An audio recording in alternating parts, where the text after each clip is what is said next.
Good morning friend, আজ বানাচ্ছি আমি পরোটা। তো চলো আমার সাথে থাকো আর সম্পূর্ণ এটা দেখতে থাকো।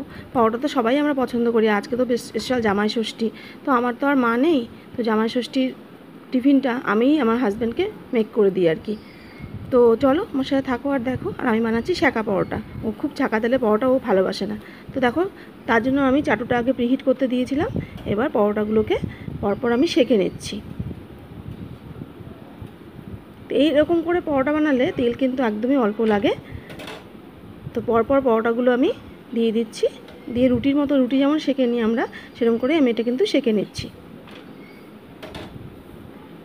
তো দেখো, সেঁকার পর হালকা তেল দিয়ে দিয়েছিলাম, দিয়ে এবার আমি পরপর পরোটাগুলোকে ভেজে নিচ্ছি। একদম অল্প অয়েলে কিন্তু এগুলো ভাজা হয়ে যায়। তো তোমরা কীরকমভাবে পরোটা বানাও আমাকে কিন্তু অবশ্যই শেয়ার করো একটু। পরোটাগুলো দেখো ভাজা হয়ে গেছে। এবার পাশের গ্যাসে আমি আলুর তরকারি বসিয়ে দিয়েছিলাম, কালো জিরা শুকনো লঙ্কা ফোড়ন দিয়ে আলুর তরকারি বসিয়ে দিয়েছিলাম। চলো হাজব্যান্ডের ব্রেকফাস্টে থালা সাজিয়ে নিই। পরোটা, আলুর তরকারি, সাথে রয়েছে রসগোল্লা। তো জামাই ষষ্ঠীর সকালে এরকম ব্রেকফাস্টের থালাটা তোমাদের কেমন লাগলো বলো তো দেখি।